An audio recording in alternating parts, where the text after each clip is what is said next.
generados por la propia empresa. Entonces, ya el patrimonio y el capital se empiezan a diferenciar.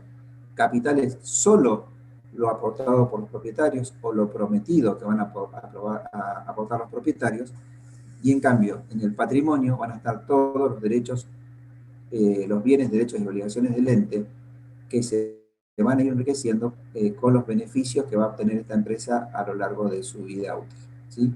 Entonces, importante distinguir el concepto de capital y patrimonio, que no es lo mismo. Vamos a hacer una representación gráfica de lo que es el patrimonio. Ustedes están viendo, se utiliza un gráfico que es como un cuadrado, que lo vamos a partir en dos lados iguales. De un lado vamos a tener los recursos a la izquierda y a la derecha vamos a representar la financiación. Porque decimos que todo recurso que tiene una organización, una empresa, tiene que tener una financiación. Alguien tiene que estar financiando esos recursos de la empresa. En el momento cero es posible que toda esa financiación sea aportada por los propietarios, ¿sí?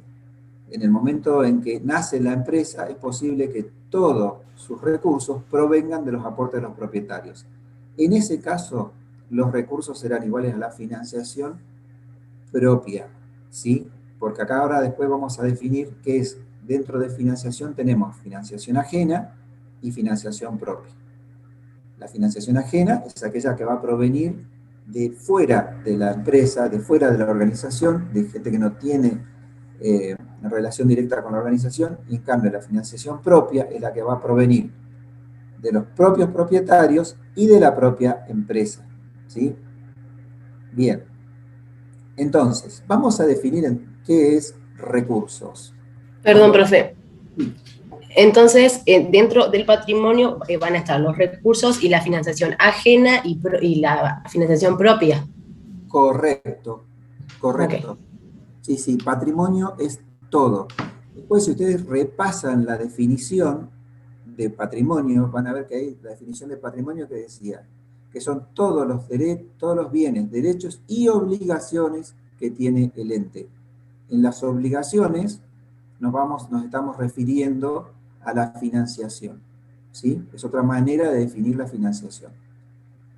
Lo más importante que nos tiene que quedar ahora en claro es que para poder funcionar la organización, cualquiera sea, necesita recursos.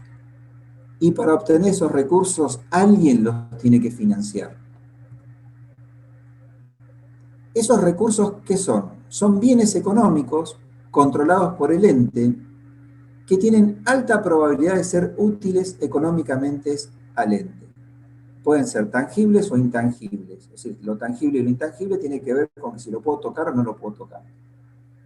Es el conjunto de bienes con que opera el ente, materiales o inmateriales. Es otra manera de llamar lo intangible o lo intangible. Puede ser lo tangible es material, lo intangible es inmaterial. Siempre que estemos hablando de una organización económica, que estemos hablando de una empresa, estamos hablando de bienes económicos. Atenti a esta definición, que recursos son palabras claves de recursos, que son bienes económicos, controlados por el ente, o sea, que el ente tenga el control de los beneficios de esos recursos y que tengan alta probabilidad de ser útiles económicamente al ente. Un recurso es considerado tal, o sea, es considerado recurso si me es útil económicamente al ente. Es decir, si a mí ese recurso me va a permitir obtener beneficios económicos a futuro. Si yo adquiero una camisa para vender, porque me dedico a la compra-venta de ropa, esa camisa será un recurso en tanto y en cuanto yo pueda sacarle un beneficio, que la pueda vender a un mayor valor al que la adquirí. ¿Se entiende? Entonces, ya vamos a ir a entrar más en fino en cada una de estas diferencias. Por ahora vamos a ir dándonos esta idea de que los recursos son estos bienes económicos con alta probabilidad de ser útiles económicamente al ente. ¿Cómo se clasifican los recursos? Por su grado de permanencia, pueden ser de rápida movilidad y de carácter permanente. Por su índole jurídica, pueden ser muebles o inmuebles. y también desde un punto de vista económico pueden ser bienes de consumo o bienes de producción. Cuando hablamos de la clasificación por su permanencia, nos referimos a cuánto van a permanecer adentro de nuestro patrimonio. Rápida movilidad significa que entran y salen rapidísimo del patrimonio. Movilidad es cuántas veces salen del patrimonio, digamos, si yo adquiero otro recurso que vuelve a salir. Es decir, por ejemplo, la mercadería. Se supone que si yo me dedico al comercio, mi mercadería tiene que salir rápidamente de mi stock. Eso significa que estoy vendiendo mucho. ¿Sí? Ese sería un recurso de rápida movilidad.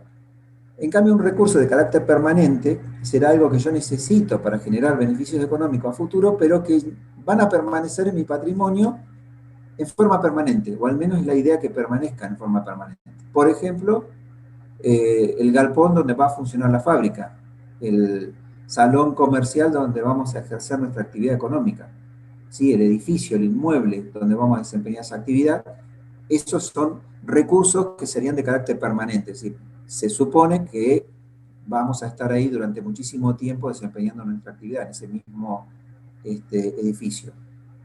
Por su índole jurídica, los vamos a clasificar como muebles o inmuebles. Mueble es todo aquello que yo puedo mover y trasladar de un lado a otro. A ese lo vamos a llamar en contabilidad mueble, ¿sí? Una camisa va a ser una cosa mueble, es una mercadería, un kilo de azúcar es un mueble. Un escritorio, un mueble, que en este caso coincide con la definición vulgar, ¿sí? Pero un automóvil para reparto también es una cosa mueble, ¿sí? En cambio, en contabilidad, ¿qué le vamos a llamar inmueble desde el punto de vista jurídico? Algo que está adherido al suelo, es lo que no puedo mover. Un campo, un edificio, ¿sí? El galpón, un terreno, eso es inmueble. Es importante esta definición porque luego vamos a ver que cuando se hacen operaciones económicas sobre estos muebles... Profe, disculpe. ¿Sí? ¿Qué ejemplo dio por el grado de permanencia? No entendí bien. El grado de permanencia es cuánto tiempo va a permanecer dentro de nuestro patrimonio, un bien. Si el bien sale de nuestro patrimonio rápidamente, es de rápida movilidad. Por ejemplo, la mercadería, el dinero, son bienes de rápida movilidad. Y de carácter permanente sería, por ejemplo, un edificio, un terreno, un local comercial, que está permanentemente, digamos, dentro de nuestro patrimonio. En principio va a estar mucho tiempo. A eso se refiere lo de grado de permanencia, es en relación a lo que va a durar dentro de nuestro patrimonio. La clasificación mueble e inmueble, decía, es importante a la hora de ver cuando hay operaciones comerciales vinculadas con este tipo de bienes. A veces hay garantías o hay diferentes formas de garantizar una operación que involucra un mueble o un inmueble que va a tener diferente terminología según se trate de un bien u otro. Por ejemplo, y esto lo vamos a ver más adelante, pero para que sepan de qué estoy hablando, si yo compro un auto, un automóvil, un rodado que voy a usar dentro de mi empresa y lo tengo que financiar, una forma de garantizar que yo voy a pagar ese bien es mediante una garantía que en este caso se le llama prenda, ¿sí? Se llama prenda a la forma de garantizar un bien mueble, el pago de una deuda sobre un bien mueble. Mientras que si yo contraigo una deuda y la garantizo con un bien inmueble porque compré un edificio, a esa garantía se la llama hipoteca, ¿sí? Son clasificaciones de tipo jurídico. Desde el punto de vista económico, estos bienes se pueden clasificar también, estos recursos, en recursos de consumo o recursos de producción. De consumo significa que lo vamos a utilizar una sola vez, ¿sí? Lo vamos a consumir con el primer uso. Y de producción significa que no se van a consumir con el primer uso, sino que se van a transformar en otro recurso económico. Por ejemplo, en el caso de si yo tengo una fábrica de muebles, y yo tengo recurso madera, yo no voy a consumir ese recurso en un primer momento, sino que lo que voy a hacer es transformar esa madera en otro bien, que puede ser una silla o una mesa. ¿Sí? Bien. Decíamos que todos los recursos de algún lado van a salir, de algún lado viene la financiación de ese recurso. ¿Cuáles son las fuentes de financiación? Ya lo habíamos visto en el grafiquito. Teníamos la financiación ajena y la financiación propia. La financiación ajena son deudas ciertas o altamente probables del ente por hechos que ya acontecieron, por hechos que ocurrieron. La financiación propia está formada por los aportes de los propietarios del ente, así como los resultados de las operaciones y de hechos económicos que la propia organización o empresa va a generar a lo largo de su vida útil. De esto vamos a hacer muchísima práctica hoy, así que quédense tranquilos si no captan suficientemente bien ahora esto de que es deudas ciertas, o a qué nos referimos cuando decimos que es altamente probable de ocurrir, digamos, y lo que es importante es que siempre toda deuda, toda financiación ajena, la vamos a considerar siempre que los hechos ya hayan ocurrido, no por hechos que vayan a ocurrir. Esto va a ser más importante más adelante cuando ya entremos en el léxico contable más técnico, ahí vamos a ver bien la característica cuando no cumplen con uno de estos requisitos. Por ahora lo que me interesa es que tengamos en cuenta que cada recurso proviene de una fuente de financiamiento. Que los recursos son igual a la financiación. No podemos tener más recursos que financiación o tener más financiación que recursos. Siempre recursos es igual a financiación. Es una igualdad. Ese gráfico que hicimos, ese cuadrado partido al medio, donde a la derecha mostrábamos los recursos, es nada más y nada menos que la expresión gráfica de una igualdad. ¿Sí? En una igualdad matemática sería recursos igual a financiación. ¿Sí? Como que tenemos dos miembros de una igualdad, si yo lo tengo que definir en términos matemáticos.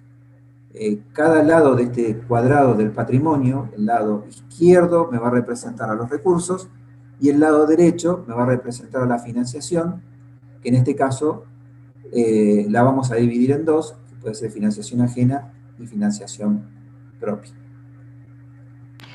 Profe, ¿el recurso y la financiación siempre va a ser igual? Siempre, siempre. Okay. Todo recurso tiene que tener su financiación. Y no hay financiación si no hay recurso. ¿Sí? Si no, no lo considero financiación. Tiene que estar apareada a un recurso. Entonces, siempre que haya un recurso hay una financiación. Después lo que tengo que ver es quién lo financia y qué efecto tiene esa financiación en mi patrimonio. De esto es lo que vamos a ir ahora describiendo paso a paso. Yo ahora voy rápido porque, bueno, tenemos que recuperar un poco el tiempo que perdimos la clase pasada, pero tranquilos que vamos a hacer suficientemente práctica para adquirir bien estos conocimientos. Esto ahora le vamos a ir agregando la... Profe, ¿puedo hacer una pregunta? En caso de que vos tengas una deuda cierta de financiación ajena y como financiación interna tengas los resultados de la acción del ente, y vos pagás la deuda ajena, dejás de tener esa financiación, ¿cómo equipararías ese faltante de financiación en los recursos?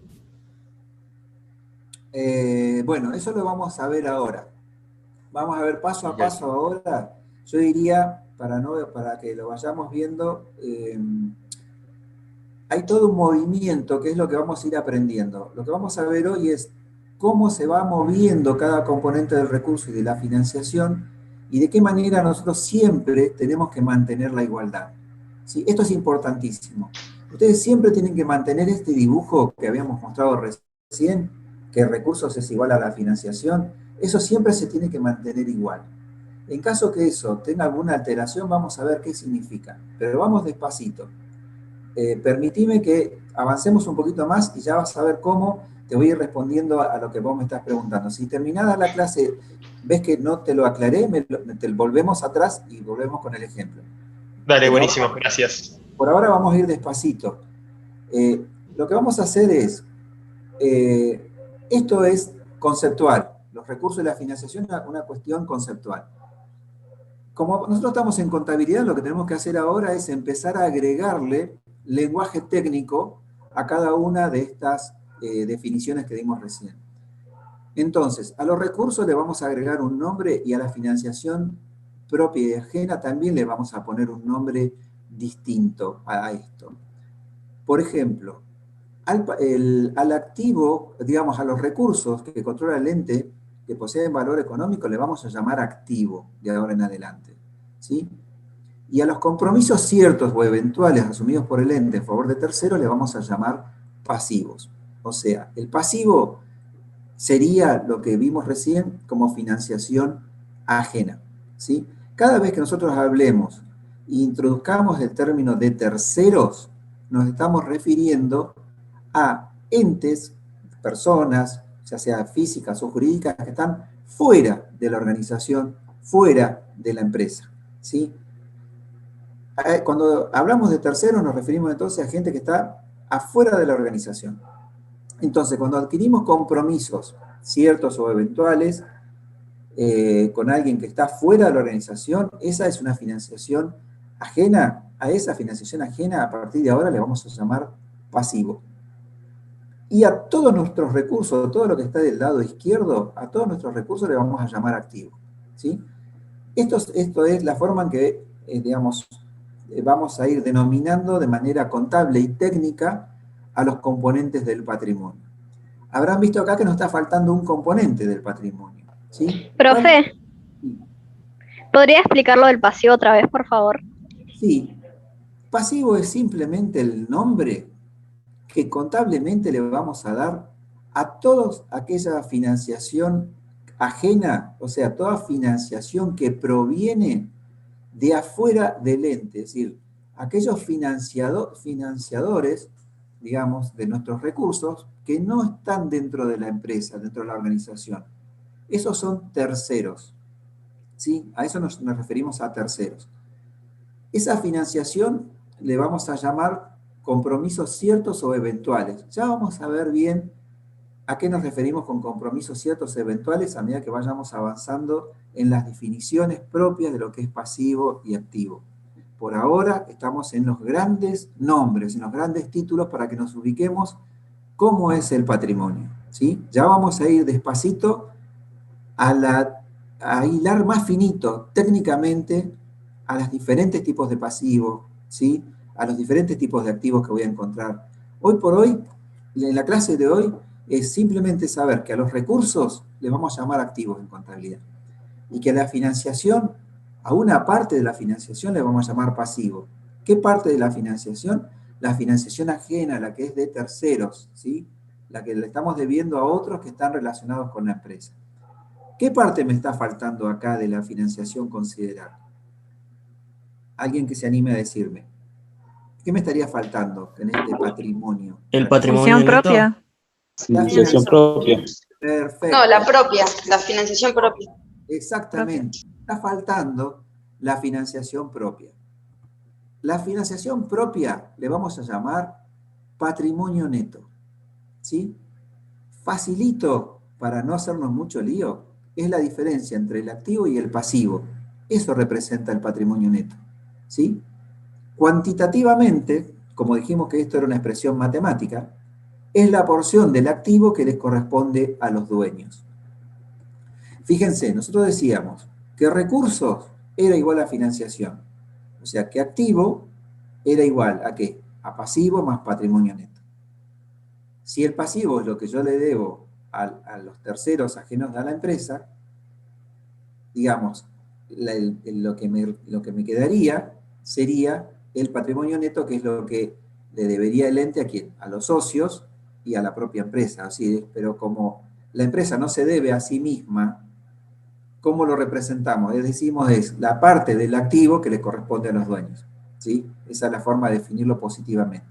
Si ustedes se fijan y lo grafican, se van a dar cuenta que, por un lado teníamos el activo era todo completo el lado izquierdo, mientras que en el lado derecho podíamos tener parte del pasivo y parte del patrimonio neto, ¿sí? Entonces, como esto es una igualdad, lo que estamos representando es lo mismo que representamos al principio, que recurso es igual a financiación. Entonces, activo va a ser igual a pasivo más patrimonio neto. Esto es una igualdad. ¿Se acuerdan? Yo les decía, esa representación gráfica, ese dibujito del patrimonio, lo único que estábamos haciendo era representar gráficamente una expresión matemática, una ecuación. ¿Cómo le llamamos nosotros a esa ecuación o a esa igualdad? La igualdad contable básica. Así le llamamos en contabilidad. Es una expresión algebraica, una suma y resta, ¿sí? Es recursos igual a financiación más financiación propia. Esa es la expresión algebraica, perdón. Lo que hacemos en contabilidad es cambiarles el nombre para empezar a hablar en términos contables. Entonces, a recursos le llamamos activos, a la financiación ajena le llamamos pasivo y a la financiación propia patrimonio neto. Y entonces tenemos la ecuación que es activo es igual a pasivo más patrimonio neto. Profe, ¿puedo repetir, por favor, lo de la financiación ajena sería pasivo o activo? Pasivo. Financiación ajena es pasivo. No pierdan de vista el dibujo original donde teníamos que recurso era igual a financiación. ¿Sí? Acá estoy cambiando el nombre de recursos por activo.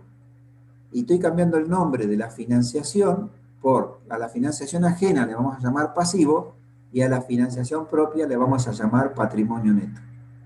Es eso. Profesor, ¿Sí? la financiación ajena, que sería el pasivo, serían todas las obligaciones a pagar A terceros, ajenos a la a empresa. terceros.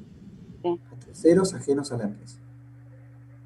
bien. Luego, lo que se hace es un pase matemático para tener todas las expresiones en positivo, y entonces hacemos un pasaje de término, y ahí decimos que activo menos pasivo es igual al patrimonio neto. ¿Sí? Eso es un simple pase de término, con lo cual para definir el patrimonio neto decimos que es la diferencia entre el activo y el pasivo. O lo que nosotros decíamos recién es la parte del activo que le corresponde a los propietarios. Esta sería la... ¿Cómo sí. sería? Sería financiación, digamos, el recurso menos la financiación ajena sería igual a la financiación propia. Correcto. Ah, Correcto. bien. Si yo a todos los recursos que tengo, ¿sí?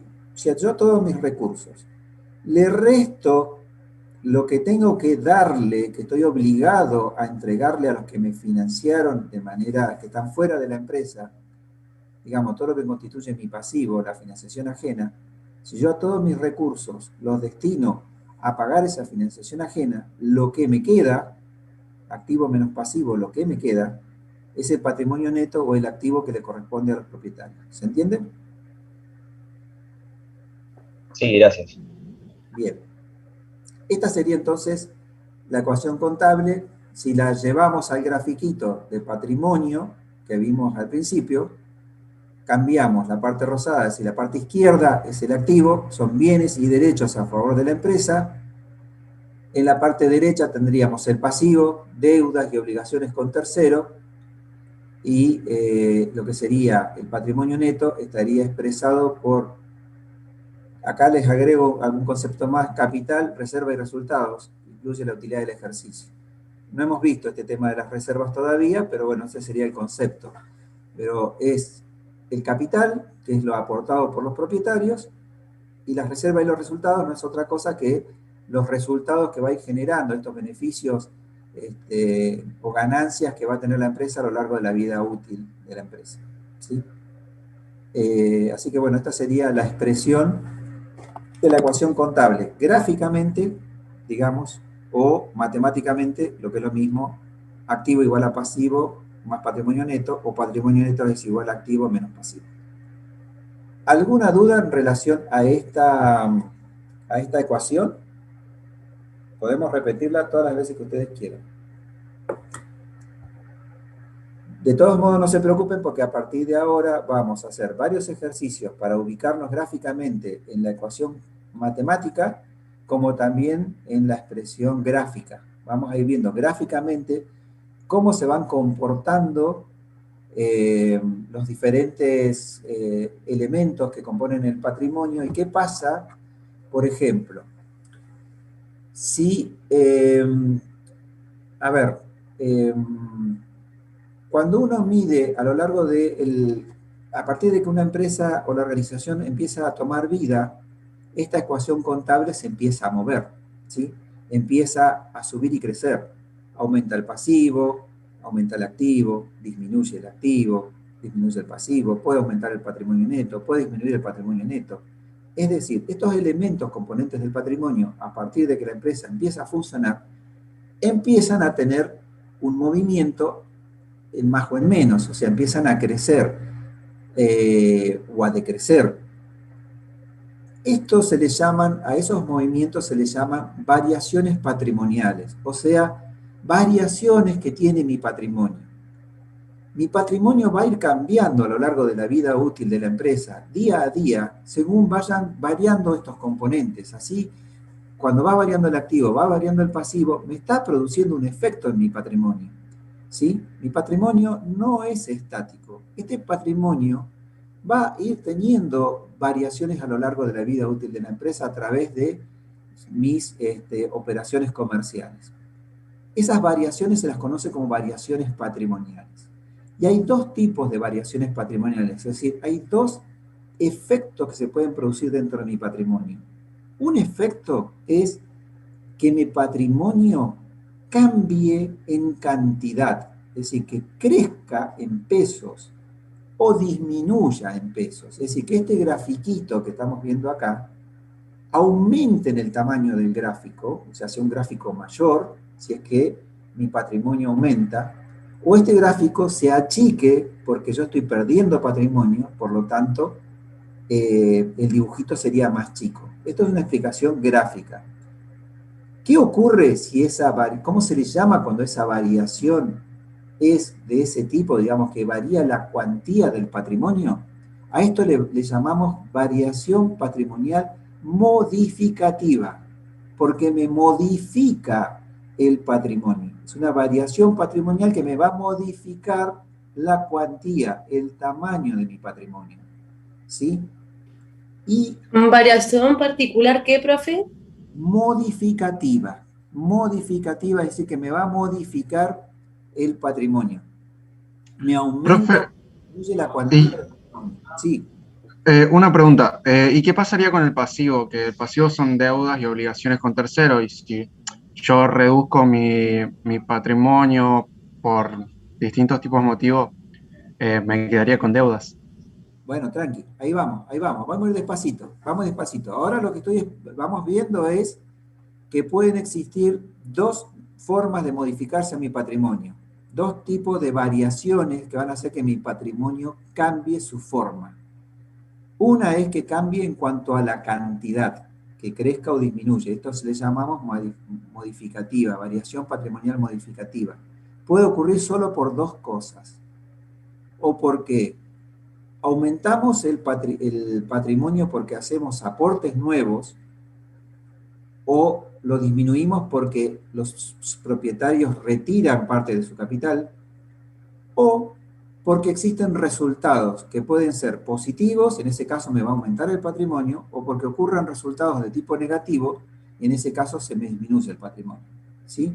Es decir, que las variaciones patrimoniales modificativas pueden venir por acción de los socios, que la aumenten voluntariamente o la disminuyan, o sea, que aumenten, traigan más aportes de capital o saquen capital, o producto de los resultados de la propia actividad de la empresa, que pueden aparecer resultados positivos o de pronto pueden aparecer pérdidas, resultados negativos, con lo cual mi patrimonio se disminuye. Entonces, primera variación o tipo de variación, las variaciones patrimoniales modificativas que me cambian la cuantía del patrimonio. Profe, sí. Una preguntita. ¿Modificativa es lo mismo que cuantitativa? Claro, porque no, cuantitativa a cantidad, sí. A cantidad, sí. Tiene que ver con la cantidad. Ok, ¿sí? gracias. Con la cantidad en pesos, el volumen en pesos de mi patrimonio. Es lo mismo. Las otras variaciones son variaciones permutativas. ¿Qué significa permutativa? Viene de permutar, de cambiar una cosa por otra. ¿sí? Quiere decir que yo puedo hacer combinaciones dentro del activo, el pasivo y el patrimonio neto. Puedo achicar mi activo y de pronto achicar mi pasivo en la misma proporción. El volumen en general, digamos, mi patrimonio en pesos no va a cambiar, pero sí cambia la composición. De pronto voy a tener menos activo y menos pasivo. Imagínense que yo pago una deuda, pago 100.000 pesos de una deuda que debía de las camisas. Lo voy a pagar con un recurso económico, con dinero que tengo. Entonces, voy a dejar de tener 100.000 pesos de recursos económicos para pagar un pasivo, digamos, que tenía de 100.000 pesos. Entonces, voy a dejar de tener ese pasivo de 100.000 pesos. En general, acá lo que estoy haciendo es cambiar un activo por un pasivo, pero en la misma proporción, ¿sí? Entonces no va a cambiar la cuantía del patrimonio, ¿sí? El patrimonio va a seguir siendo el mismo. Ah, profe, entonces siempre que se modifica eso, siempre en la misma proporción. Siempre. Esto es clave, esto es la clave y lo tan simple y sencillo que es la contabilidad. La contabilidad es muy simple. Y yo para poder entenderla tengo que saber que esta ecuación siempre se tiene que mantener así. Entonces, acá en esta ecuación no hemos incorporado los resultados, ¿no? Entonces, como ahora estamos hablando de variaciones permutativas, en las permutativas no intervienen resultados. Lo que estamos haciendo es cambiar un componente del patrimonio por otro. Pero tenemos que mantener la igualdad. Lo que no tenemos que hacer es cambiar la igualdad. Digamos, los activos y los recursos, digamos, tienen que ser siempre iguales a la financiación o al pasivo más el patrimonio neto. Eso lo tengo que mantener. Sí. ¿Puede volver a repetir variaciones permutativas, por favor? Sí, una variación permutativa es un cambio en la ubicación de un elemento patrimonial por otro elemento patrimonial. Por ejemplo, yo puedo hacer que ingrese un automóvil a mi patrimonio, pero para que aumentar mi patrimonio en ese bien, digamos, en ese automóvil, yo me desprendí de dinero, o sea, salió dinero, o sea, tengo menos activo en efectivo por 500.000 pesos porque me entró un auto que voy a utilizar para el reparto de la empresa por 500.000 pesos. Lo que cambié fue la composición de mi activo. Yo tenía un activo que lo tenía en efectivo, en dinero, o lo tenía en el banco, no importa dónde lo tenía, y ahora tengo otro tipo de activo, otro bien, por el mismo valor, pero hubo un cambio dentro de mi activo. Yo después vamos a ver, cuando empecemos a ver la técnica de la contabilidad, cómo vamos a ir mostrando esos cambios. A lo que referimos es que yo puedo tener este tipo de cambios acá adentro en la composición del patrimonio. En tanto no lo modifiquen en la cuantía, estos cambios son variaciones patrimoniales permutativas. O en algún libro lo pueden encontrar como cualitativa, es decir, cambio la cualidad, cambio la composición. ¿Sí? Puedo aumentar un pasivo, disminuir un pasivo, o con un pasivo aumentar un activo. No importa cómo yo vaya jugando acá dentro de esta ecuación, lo que tengo que tener en claro es que no tengo que modificar el total, tengo que mantener siempre la igualdad. Si yo mantengo siempre la igualdad, estamos hablando de variaciones de tipo permutativa. Si mantengo la igualdad en cuanto a la cuantía de mi patrimonio, entiéndase bien. Estamos hablando acá que mi patrimonio no aumenta ni me disminuye. ¿Sí? Por eso es muy fácil distinguir entre una variación modificativa y una permutativa. Simplemente yo sabiendo bien el concepto de la modificativa, yo acordándome de eso, las demás son todas permutativas. Sí. Profe, ¿podría explicar el ejemplo del cheque de pago diferido que aparece en el PDF? Con justamente la permutativa. No, ahora prefiero que no. No es que te quiera esquivar. Profe.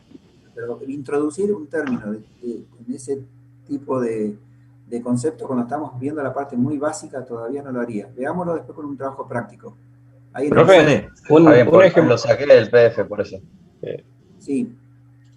En un ejemplo de permutativa, por ejemplo, si yo tengo, no sé, un ejemplo A ver, un ejemplo de permutativa donde participe un activo y un pasivo. Yo adquiero mercaderías para la venta, ese es un recurso, la mercadería va a ser un recurso. Necesito adquirir camisas, digamos, como recurso para generar beneficio económico a futuro, porque yo me dedico a la compra-venta de ropa o a la venta de ropa.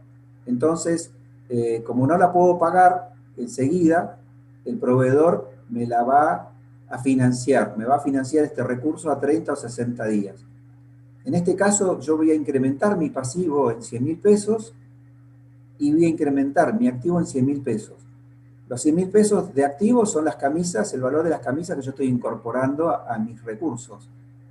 Me va a aumentar entonces mi patrimonio activo en 100.000, pero con la misma proporción me aumenta la financiación ajena, me aumenta el pasivo en 100.000 pesos. Entonces yo sigo manteniendo acá la igualdad, ¿sí? Es permutativa porque yo estoy cambiando los componentes de mi patrimonio, pero no estoy aumentando el patrimonio neto. ¿Sí? Esta es la diferencia. O sea, me endeudo, pero también tengo mercadería. Claro, vos tenés, en definitiva, la igualdad se mantiene. Vos aumentás los activos en la misma proporción que aumentaste el pasivo.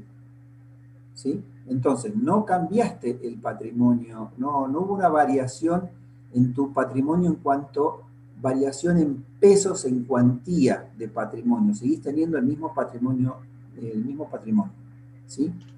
¿Podría dar una vez que yo sé significativa, por favor? A ver, de a uno, por favor. O sea que se puede decir que las variaciones patrimoniales modificativas serían las que influyen en el patrimonio neto. Correcto. Y las variaciones patrimoniales permutativas son las que no influyen en él, básicamente. No, a ver, influyen, pero influyen no de manera monetaria aumentando o disminuyéndolo, sino influyen cambiando su composición, cambiando el cuadro. La cualidad. Ah, ok. Cambian de lugar, van de un lugar a otro. Cuando empecemos ya a ver cuáles son los componentes que van adentro de cada uno de estos, van a entender más clarito esto de que yo voy cambiando un elemento del patrimonio por otro elemento del patrimonio sin modificar la cuantía total del patrimonio, simplemente modificando su presentación, modificando la ubicación, pero no la totalidad. Ah, ya entendí. Solo la totalidad de mi patrimonio se ve afectado por, si yo hice un aporte nuevo, o sea, viene financiación propia por un nuevo aporte, o porque mis socios retiraron parte del capital y achicaron la empresa, o porque la empresa tuvo resultados positivos, entonces aumentó mi patrimonio, o tuvo resultados negativos y disminuyó mi patrimonio. Son las únicas, es decir, es lo único que yo tengo que tener bien clarito. Si yo entiendo que únicamente mi patrimonio se puede modificar por estos conceptos, cualquier otra variación que se produzca dentro de mi patrimonio es permutativa. ¿Sí? Y ahí entran muchísimas variaciones, muchísimas. Ya van a ver todas las combinaciones que van a haber, que se pueden producir y que no me van a modificar el patrimonio. Pero solo 4 me lo modifican. O sea, es más fácil acordarme de estas 4 que les dije recién que me van a producir modificación que tratar de acordarme todas las otras combinaciones de la permutativa. Solito después lo van a ir aprendiendo.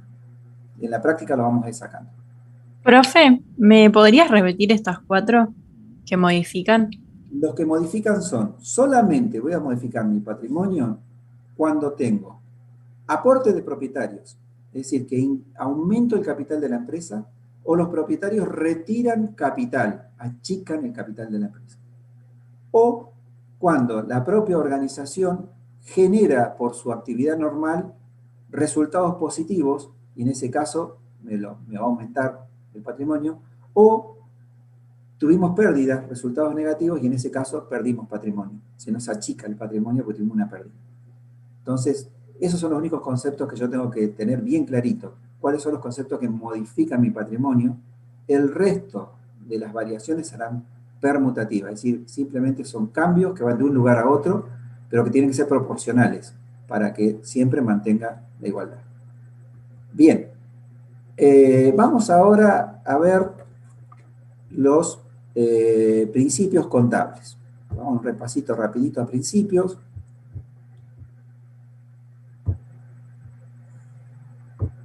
¿Qué son los principios contables? Originalmente los principios contables lo que tenían como finalidad era regular y orientar la actuación de los contadores en el cumplimiento de sus funciones. ¿Qué pasó?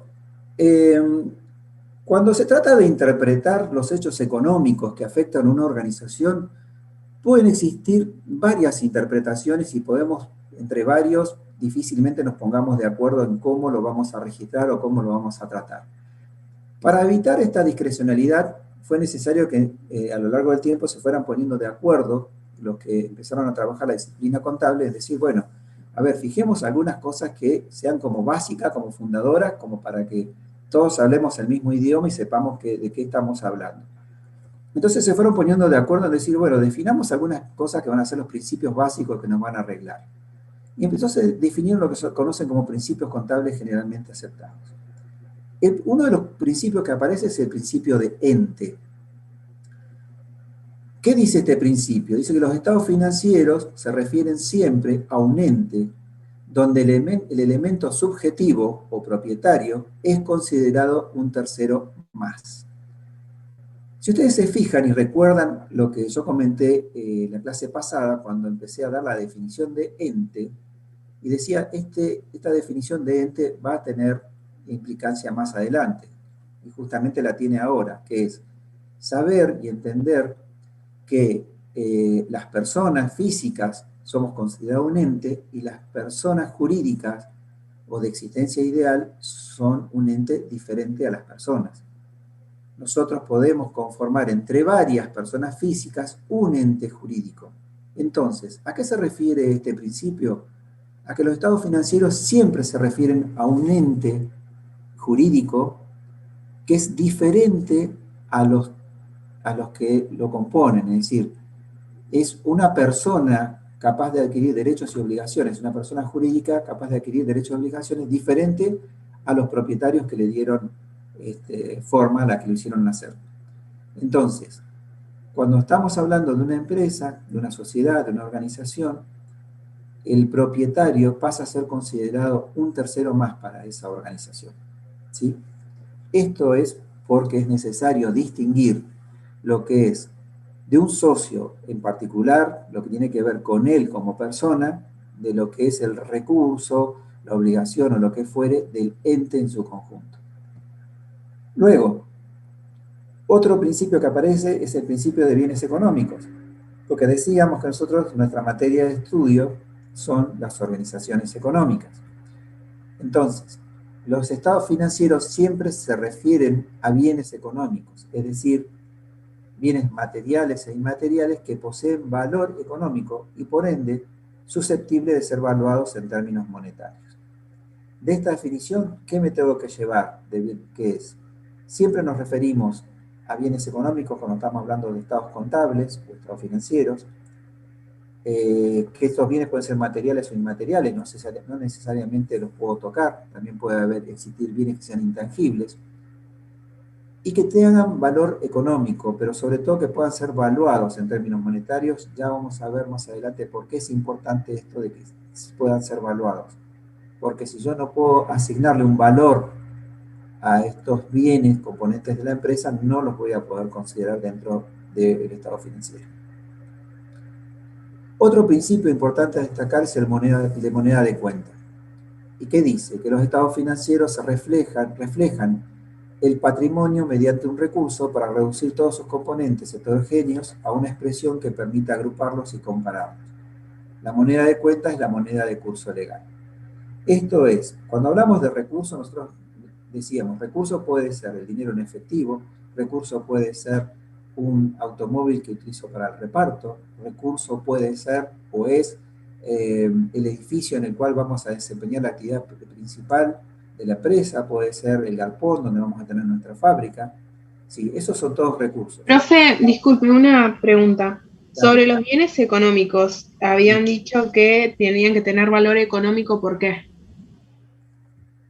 Tiene que tener valor económico porque, digamos, porque nos estamos refiriendo siempre a actividades de tipo económica, donde intervienen valores económicos, donde interviene lo que es, digamos, la definición de, por ejemplo, el aire. Para definir bien lo que es un bien económico, el aire no sería un bien económico.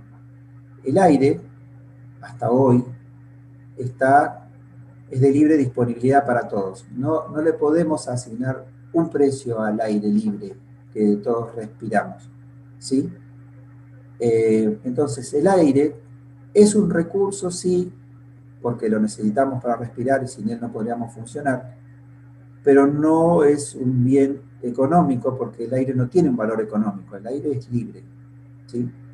En cambio, si yo tengo que comprar un auto para trasladarme, para hacer el reparto de una empresa, ese auto sí tiene un valor, sí le puedo asignar un valor, un precio, y ese sí entonces tiene un valor económico, ¿sí? Esta es la diferencia por ahí entre un bien económico y uno que no lo es. El aire no sería un bien económico. Bien, sigamos.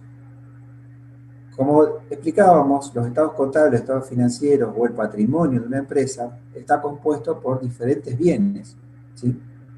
Ahora, es difícil que yo pueda poner, digamos, sumar peras con batatas o lo que sería, no puedo sumar el efectivo con una casa, con un auto, si no lo puedo reducir todo a un mismo elemento, a un factor común para que yo pueda sumar cuánto tengo de autos, cuánto tengo de casa, cuánto tengo de camisas para vender, cuánto tengo de dinero o cuánto tengo en el banco. Entonces necesito un factor común para expresar todos esos bienes en un mismo valor homogéneo, ¿sí? Porque se trata de componentes que en sí mismos son heterogéneos. No es lo mismo un billete en moneda de curso legal, el billete, el papel billete, que lo que es un auto, ¿sí? Esos bienes de por sí son heterogéneos, pero ¿cómo hago para poder incluirlos en una sola información? Yo podría decir, sí, tengo 20 autos, tengo tantos billetes de 100 pesos o de 1000 pesos, tengo 1000 billetes de 1000 pesos, pero aún así no puedo, digamos, reducirlo en una información que sea útil. Tengo que pasarlos, digamos, o traducirlos a un factor común. Este factor común es la moneda de cuenta. La moneda de cuenta es ese factor a cómo voy a traducir todos estos bienes heterogéneos en una sola denominación que sea homogénea, que se puedan comparar. Lo que vamos a usar o que se definió en contabilidad es que sea la moneda de cuenta la moneda de curso legal del país, donde se expresan los estados contables. En nuestro caso es el peso. Otro principio es el principio de empresa en marcha. Los estados contables se refieren a una empresa en marcha, es decir, aquella cuya existencia tiene plena vigencia en el tiempo y también tiene proyección futura. Siempre que estemos refiriéndonos a un estado contable o un estado financiero, se entiende por este principio que cada vez que leamos una información se refiere a una empresa que va a tener vigencia en el tiempo, que tiene proyección futura. Esto es necesario y útil, ¿por qué? Porque cualquier usuario de la información tiene que saber que lo que está leyendo es de algo que tiene continuidad en el tiempo, es de una organización que tiene continuidad. ¿Para qué puede ser útil que yo lea la información de otra organización y que sepa que ese estado contable es una empresa en marcha? Porque yo, si quiero vincularme con esa organización y leo los estados contables, tengo que saber, ya si estoy leyendo los estados contables, que yo puedo invertir en esa sociedad, puedo relacionarme comercialmente con esa organización, porque se trata de una organización que tiene proyección futura, ¿sí? Por eso es un principio básico que los estados contables siempre se van a referir a una empresa en marcha. Hay otro principio que tiene que ver con la evaluación, que cada vez que veamos una evaluación se dice que el principio básico de evaluación que utiliza una empresa es la evaluación al costo, o adquisición o producción. sería como el criterio principal o básico de evaluación que condiciona la formulación de los estados financieros. Esto también después vamos a ir viendo diferentes ejemplos de por qué es importante, digamos, definir este tipo de principio, porque cobra importancia a la hora de registrar un hecho económico en la contabilidad. Otro principio es el de objetividad, donde acá decimos que los cambios en los activos pasivos y en la expresión contable del patrimonio neto deben reconocerse formalmente en los registros contables tan pronto sea posible medirlos objetivamente y expresarlos en moneda de cuenta. Fíjense que este principio me está relacionando el principio de moneda de cuenta con el principio también en cierta medida de bienes económicos, porque me está diciendo que tengo que poder evaluarlo, medirlo objetivamente, ¿sí? Medir en contabilidad es evaluar, es asignarle un valor. Objetivo es que sea indiscutible para todos, es decir, que todos nos podamos poner de acuerdo en que ese es el valor y no otro. Luego hay otro principio que es el principio de ejercicio. En las empresas en marcha es necesario medir el resultado de la gestión de tiempo en tiempo, ya sea para satisfacer razones de administración, legales, fiscales, o para cumplir compromisos financieros. A esto se le denomina periodo o ejercicio económico. Nosotros decíamos que el principio de empresa en marcha se refiere a que todo estado financiero, todo estado contable, se refiere a una empresa que tiene proyección futura, que tiene continuidad en el tiempo. Pero ahora bien, yo necesito, ya sea porque necesito evaluar permanentemente cómo voy con la empresa, ir haciendo pequeños cortes para pararme y decir, bueno, a ver, partí con tal patrimonio, ahora, ¿cómo vamos? ¿Vamos bien? ¿Aumentó mi patrimonio? ¿Disminuyó mi patrimonio? Los socios, los que aportaron, los dueños, dicen, bueno, a ver, yo ya quiero retirar dinero, yo puse plata para ganar en esta empresa, ¿cuándo me vamos a distribuir? Bueno, para todas estas cuestiones es necesario particionar la vida de la empresa en segmentos, en periodos de tiempo, para poder hacer ese tipo de análisis. A esos periodos de tiempo se los denomina periodo económico o ejercicio económico. Normalmente, ese periodo económico, ejercicio económico, es de un año. Normalmente, habitualmente, es el año calendario, que va de enero a diciembre. Normalmente, digo, porque a veces se lo asocia a veces al periodo fiscal. Pero algunas empresas pueden dividir su actividad en diferentes periodos. Es decir, tener ejercicios económicos de 3 meses, de 4 meses, de 6 meses. Tal vez para cumplir un requisito legal tengan uno al año, ¿sí? Con lo cual, si tienen 2 de 6 meses, al año harán uno anual. Es decir, esto depende de cada empresa y según la actividad de la empresa. Hay actividades que tienen mayor movimiento en diferentes épocas del año. Entonces, si no estamos relacionados con una empresa frutícola, la mejor manera de medir el rendimiento de una empresa frutícola acá en la zona sería cuando termina la cosecha. Entonces nuestro ejercicio económico tendría que terminar cuando termina la cosecha para ver realmente cómo nos fue ese año en nuestra organización. Para otras empresas cuya actividad principal se desarrolla en el invierno, tal vez tengan sus cierres de ejercicio cuando termina el invierno, para ver si ganaron o perdieron en esa temporada. Es decir, lo de los periodos económicos es relativo, tiene que ver con satisfacer temas de índole propias de cada organización. Pero lo importante es que saber que tenemos que tener ejercicios, que es necesario hacer estos cortes para ver cómo va evolucionando la empresa. Entonces, cada vez que presentamos un estado financiero, un estado contable, se refiere a un determinado ejercicio y tiene que estar en la información a qué periodo corresponde. Otro principio muy importante es el principio de lo devengado. El principio de lo devengado lo que pretende es medir o dice que los efectos patrimoniales de las transacciones y otros hechos deben reconocerse en los periodos que ocurren, con independencia del momento en que se paguen o cobren. Fíjense que acá también está relacionado al principio anterior.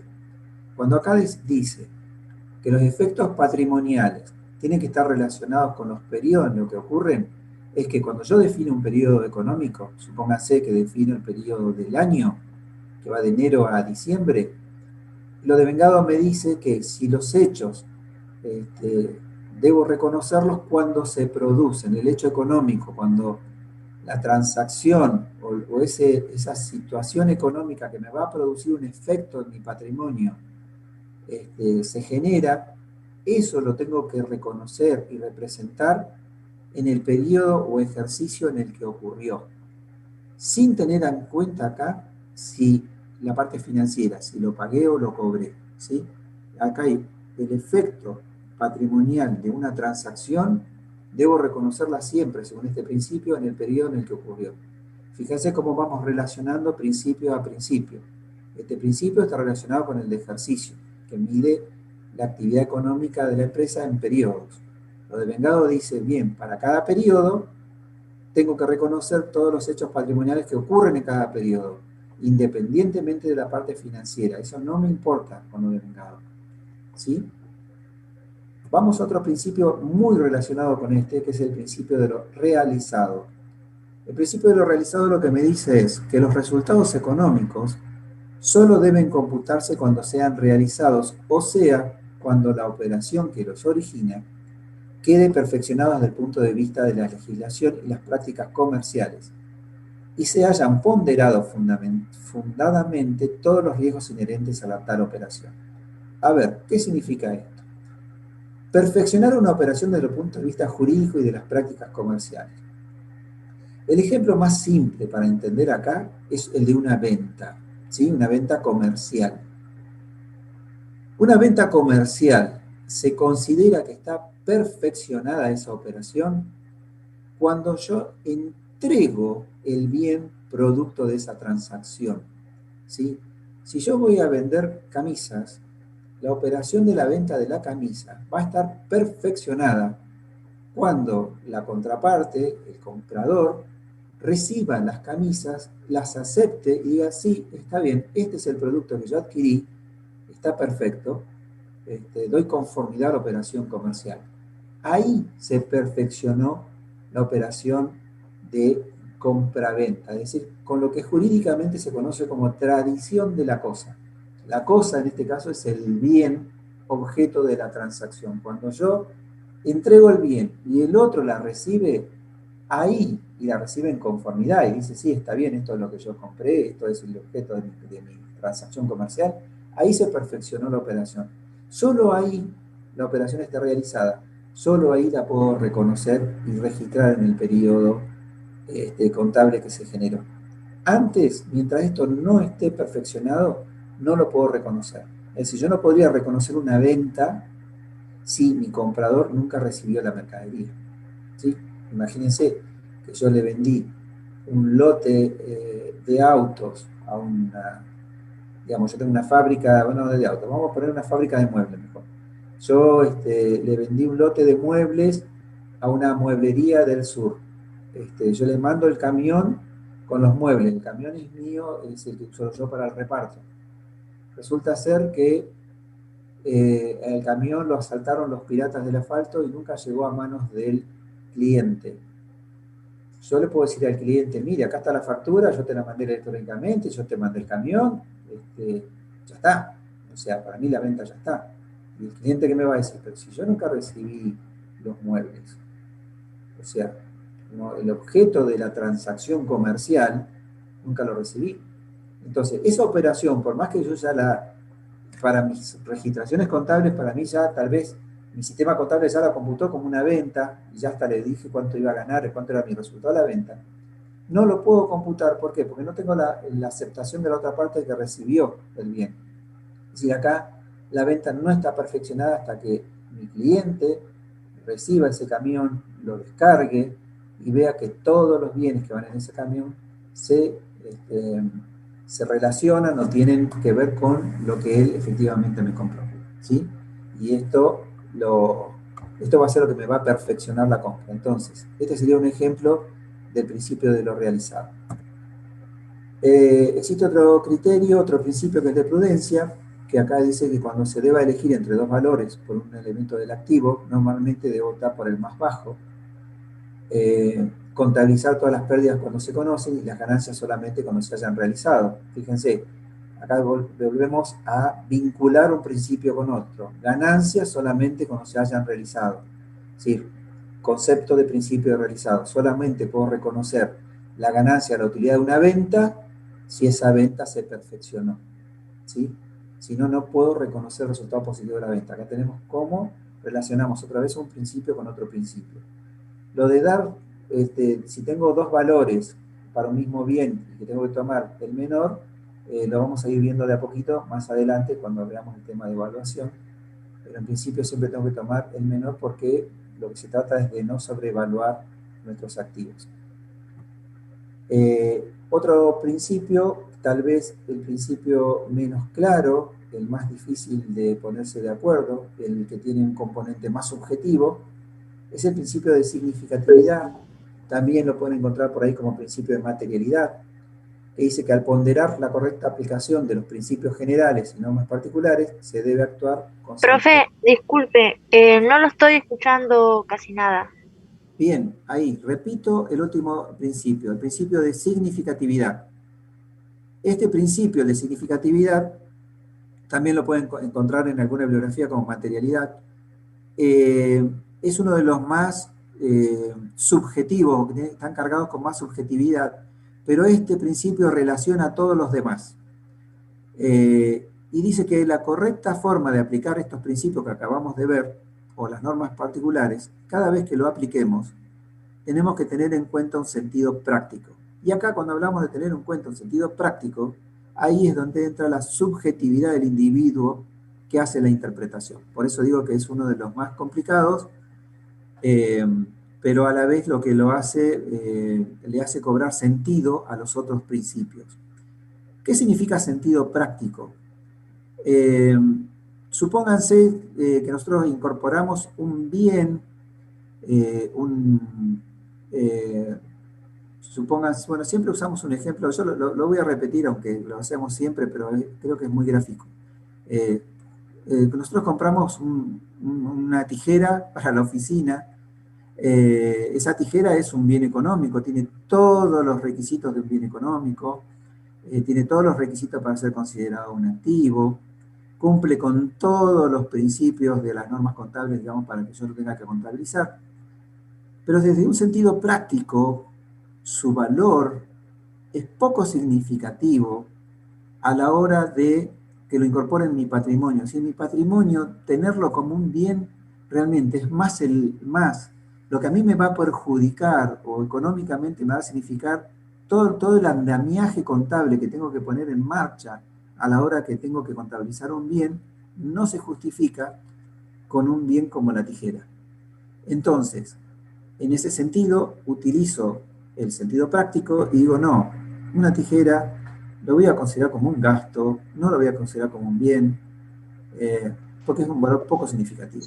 ¿Sí? Acá entra a jugar la significatividad, es comparar si ese activo en la dimensión de mi empresa es importante o no es importante que lo caracterice como un activo o no.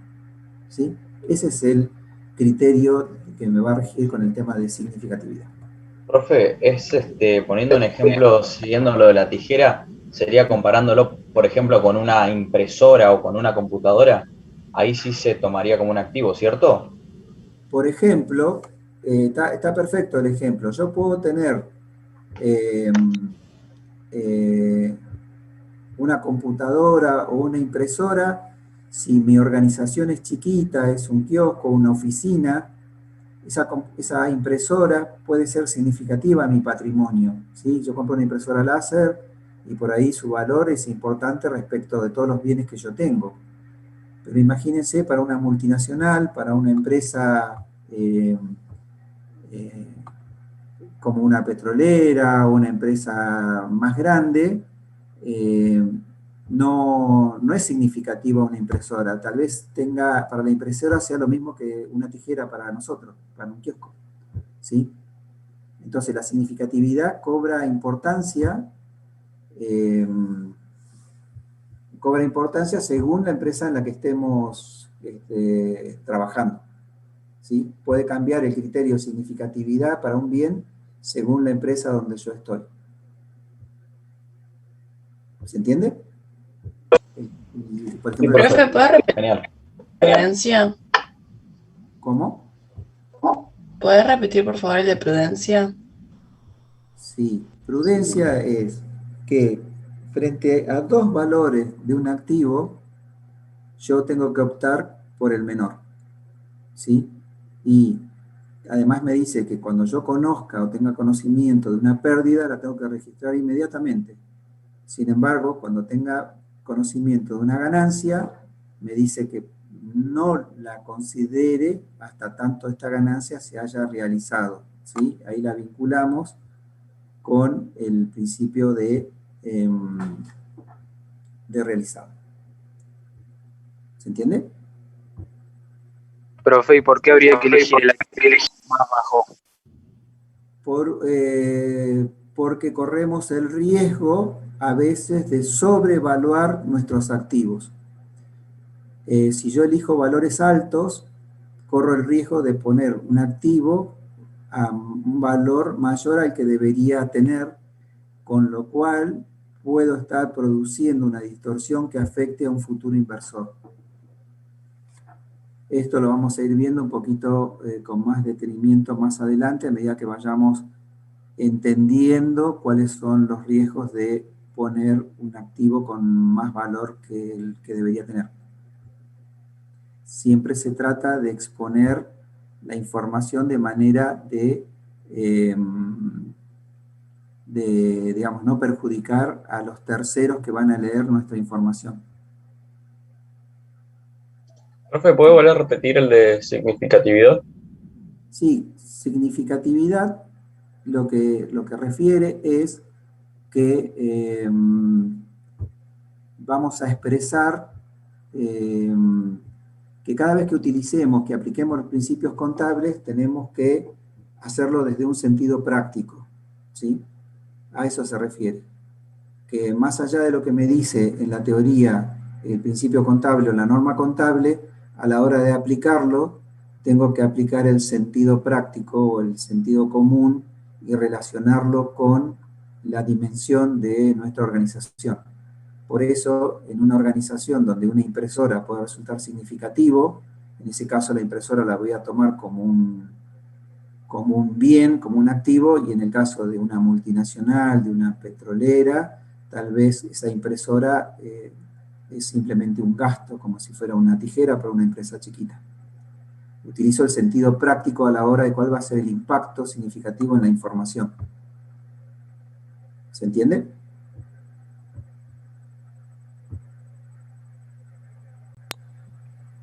Sí, perfecto, profe. Bien. Vamos a hacer ahora un pequeño descanso para que puedan ir al baño, tomar un té, prepararse algo, y ya volvemos con la práctica. ¿Sí? Y antes de que cortemos, por favor. Decime. ¿Este Power y el anterior lo va a subir a Petco? Porque Sí. la vez anterior creo que, no sé si se olvidó o lo subió en algún lugar que no lo encontré. No, lo vamos a subir ahora. Ah, perfecto. Muchas gracias, profe. Listo, ok. Profe, Perdón. va a jugar. Un va- segundo, Oscar. ¿Cómo estás, Sandri? Hola, Sandra. Una cosita nada más antes de que los chicos se vayan al recreo, digámosle cuántos minutitos, porque así después podemos arrancar todos juntos, si no se van a perder la primera parte y no van a entender. Sí, hacemos 10 minutos de descanso, ¿les parece? 19:37 nos volvemos a encontrar. Bueno, profe, hoy vamos a hacer ese Caju o algo así que dijo la primera clase. No, hoy no, Kahoot, hoy no. Ah, Kahoot. ¿Y eso qué días son? Les vamos a avisar con tiempo. Pensé que eran todas las clases. No. Está bien. Gracias. Profe, yo tenía una duda. El trabajo práctico ese que tenemos que hacer de los documentos comerciales, ¿lo vas a pasar vos, o sea, las consignas y todo eso, o lo hacemos Yo cada uno? No, les voy a dar la consigna para que todos escriban lo mismo. Está bien. Gracias.